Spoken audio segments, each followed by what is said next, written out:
اخر فيديو في تمرين سلسله بوش بول ليج، واللي هنتكلم النهارده فيها عن تمرين الليجز بالاداء الصحيح بيزد اون ساينس. خلينا بقى النهارده نتكلم عن تشريح الرجل، بس سايب لك مفاجاه مهمه جدا في نهايه الفيديو، وهو ملف PDF مشروح فيه تمرين البوش والبول، وفي نفس الوقت متقسم فيه التمارين بالسيتس اللي هي المجموعات والعدات والراحه بين المجموعات، علشان يناسب كل المتقدم والمحترف وكمان المبتدئ. والتمارين ديت هتكون مشروحه بالفيديوهات والاداء الصحيح اللي نزلتها في الريلز، جمعتها كلها في تمارين البوش بول، هديه مني للناس اللي متابعاني. وفي نهايه الفيديو هقول لك على الطريقه اللي تاخد بيها الملف مجانا. بس خلينا الاول نبدا النهارده في تشريح تمرين الرجل. جسمك من تحت او اللور بودي بنقسمه لثلاث حاجات: ماسل اوف ذا هيب، وماسل اوف ذا ثايز، وماسل اوف ذا ليج. تعال نشرح الاول ماسل اوف ذا هيب. ماسل اوف ذا هيب بتتكون من ثلاث حاجات مهمين جدا. اول حاجه عندي عضلات الجلوديوس او عضلات الجلوتس او عضلات المؤخره، ودول بيكونوا ثلاث عضلات مهمين جدا، هي جلوديوس ماكسيمس وجلوديوس ميديوس وجلوديوس مينيموس. وطبعا شرحنا التشريح للماسلز ديت بالتفصيل، بس انا هتكلم بتشريح عموما، مش هخش في اوريجن وانسيرشن عشان الفيديو ما يطولش معانا جدا، وبرده تبقى فاهم النقطه اللي هتفيدك في التمرين. اما الوظيفه بتاعت العضلات ديت هي extension وابدكشن وروتيشن اوف ذا ثاي ات ذا هيب جوينت. ليه بناخد الوظيفه؟ علشان نعرف العضله دي بتتحرك ازاي عشان تأدي الوظيفه بتاعتها. لما نتمرنها بالوظيفه اللي هي بتأدي بيها الحركه بتاعت العضله، نبدا ان احنا نتارجت العضله ديت باداء صحيح 100%، وده اللي هشرحه لك قدام شويه. بس نكمل في العضلات المحيطه بقى بماسل اوف ذا ثايز او العضلات المحيطه بالفخذ. عندنا نوعين اتنين، حاجه اسمها anterior view وهو الجزء الامامي، ده بنسميه عضلات الكوادريسبس. اما البوستيريور فيو بتكون عضلات الهامسترينج. فخلينا نتكلم عن الكوادريسبس او عضلات الاماميه، مكونه من اربع عضلات مهمه جدا: rectus femoris، vastus lateralis، vastus intermedius، vastus medialis. والوظيفه او الفانكشن بتاعها هو extension of the leg at the knee joint، يعني ان احنا بنعمل تاني للرجل من منطقه الني جوينت او مفصل الركبه. تاني وظيفة هي extension of the thigh at the hip joint، يعني ان احنا بنقدر نعمل تاني للفخذ عن طريق الهيب جوينت او مفصل الوسط. اما عضلات الرجل الخلفية او البوستيريور فيو، يكون عندنا biceps femoris، semitendinosus وsemimembranosus muscle، والوظيفة بتاعتهم بيكون flexion of the leg at the knee joint، extension of the thigh at the hip joint. اخر جزء من العضلات الرجل واللي بنسميها muscle of the leg، واللي بتكون عبارة عن anterior view و posterior view. الانتيريور فيو بتكون التيبياليس muscles، واما البوستيريور فيو بيكون gastrocnemius muscle والsoleus muscle، وطبعا الوظيفة بتاعتهم plantar flexion والdorsal flexion. كده يبقى احنا عرفنا كل عضلة بالتشريح، وكمان عرفنا الوظيفة او الفانكشن بتاعها. نخش بقى على تقسيمة التمرين. قبل ما اقول لك تقسيمه التمرين، هقول لك ان كل تمرين في الفيديو ده هو تمرين نزل على الريل او الفيديو على الفيسبوك او انستجرام او تيك توك او اليوتيوب. هتقدر تتفرج على التمرين ده، هتلاقي فيه التشريح بيستهدف اي عضله، الاداء الصحيح، تجنب الاخطاء، وشرح عمرك في حياتك ما شفته ولا حد قال لك عليه. خلينا نتكلم في اول تمرين انا نزلته، هو تمرين السكوات.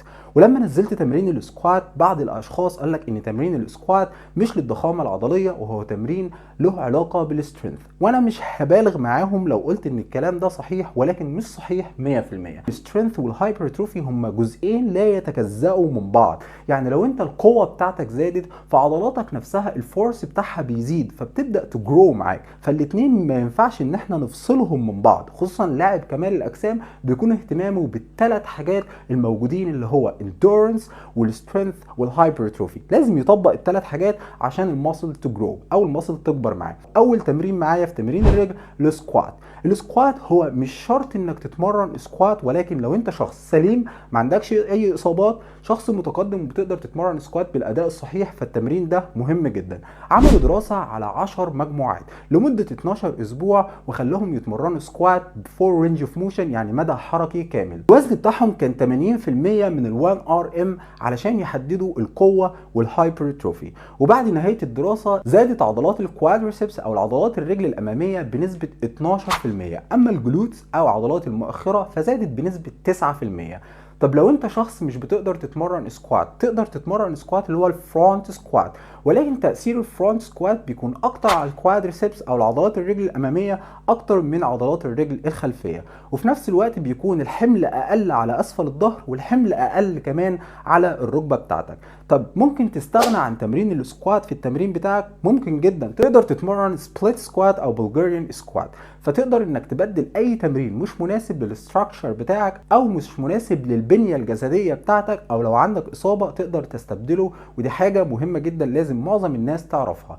نخش على التمرين اللي بعد كده، هو تمرين RDL او تمرين رومانيان ديد ليفت. الرومانيان ديد ليفت واللي انا شرحته بالبار والدمبل، هشرح لك نقطة مهمة قوي ركز فيها. اقسم لك عضلات الرجل دول الى حاجتين اتنين. اول حاجة الجزء الاعلى والجزء الاسفل اللي هو الديستال ريجن. الجزء الاعلى ده هحاول ان انا امرنه بتمارين بيقدر يتارجت الجزء الاعلى اكتر من الجزء الاسفل، طبعا الاثنين شغالين ولكن بيكون في فوكس اكتر او تركيز اكتر. فالار دي ال بيبدا يستهدف الجزء الاعلى من الهامسترنج والجزء الاعلى من الجلوديوس. ولما اتكلمنا عن التشريح قلنا ان العضلات ديت الوظيفه بتاعتها هو flexion of the thigh at the hip joint، يعني الهيب بتاعتك بيحصل لها تني فبتبدا تشغل العضله، فهنا بيكون تشغيل العضله واستهدافها اكتر في التمرين في الجزء العلوي. نخش بعد كده على حاجه مهمه جدا، هو السبليت سكوات او بلغاريان سكوات. السبليت سكوات هنقدر نستهدف بيه هنا مجموعتين اتنين للكوادريسيب ومجموعتين اتنين للهامسترنج او الجلوديوس، وبيركز على الجلوديوس اكتر. مرنا الكوادريسيب مرتين وكده اتمرنا الهامسترنج مرتين. هنبدا نركز بقى على حاجه مهمه جدا، هي سوبر سيت، وشرحت ازاي تعمل السوبر سيت باك تو باك برضه في الريل. المهم انك تتمرن السوبر سيت للليج اكستنشن لو انت مستواك متقدم، يعني شخص بيتمرن بقاله كتير. هنعمل هنا تشالنج للميتابوليك تريننج، وفي نفس الوقت ان الليج اكستنشن لو انت مستواك متقدم فبتلعب بال100 كيلو ومقفل الجهاز فمش مستاهل ان انت تقعد وتريح، هتعمل حاجه حلوه قوي. هنبدا نتمرن الليج اكستنشن بال100 كيلو وناخد معاهم سوبر سيت للسمانه اللي هي الصويس، زي مثلا سيتد كاف ريز. هتاخد تمرينه هنا وتمرينه هنا وتريح في النص دقيقه او دقيقتين وترجع تتمرن التمرين تاني. احنا كده استهدفنا في السكوات والسبليت سكوات الكوادريسيب من فوق. هنبدا ناخد بقى منطقه الديستال ريجن او اللي هي عند الاكستنشن اوف ذا ني. هنبدا نعمل ايه بقى؟ ان احنا نتمرن ليج اكستنشن، فنبدا نجيب الجزء الاسفل من الاماميه. نبدأ نخش بقى على التمرين اللي بعده بعد راحة دقيقتين، لين كير وكمان ستاندينج كاف ريز. اللين كير هيبدأ يستهدف معايا منطقة العضلات الخلفية من الديستال ريجن، او من منطقة ان احنا بنعمل هنا ايه؟ بنعمل هنا فليكشن اوف ذا ني، او ان احنا بنعمل الحركة التانية او الوظيفة التانية من وظائف عضلات الرجل الخلفية. هنبدأ نتمرن مجموعتين ل3 مجموعات، ونبدأ ناخد سوبر سيت مع ستاندينج كاف ريز علشان نقدر نستهدف عضلات الجاستريك وبرضه شرحتها ازاي تتمرنها بالاداء الصحيح وتجنب الاخطاء. ولازم تتفرج على الفيديو عشان تفهم ازاي بتمرن الستاندينج كاف ريز وتتجنب الاخطاء، عشان مهم قوي انك تبقى فاهم الشرح، ومهم جدا انك تبقى فاهم التمرين علشان تطبقه باداء صحيح. بعد ما تخلص التمرين ده هتبدا تاخد راحه لدقيقتين ل3 وتبدا تعمل الستريتشنج اللي دايما بقولها مهمه جدا بعد تمرين الليج. بس اهم حاجه لازم تتفرج على فيديو بروجريسيف اوفرلود عشان تفهم ازاي تطور من الاداء التمرين. وكده يبقى خلصنا تمرين الليج وخلصنا مجموعه البوش بول ليج. الفجأة بتاعتنا بقى انك ازاي تاخد الفايل. ممكن تبعت لي على الواتساب، هسيب لك الرقم في الكومنت، او تبعت لي على الايميل عشان ابعت لك الPDF بتاعك. وما تنساش تصلي على النبي صلى الله عليه وسلم وتعمل لي سوبر سيت لايك في كومنت، مش خساره فيا.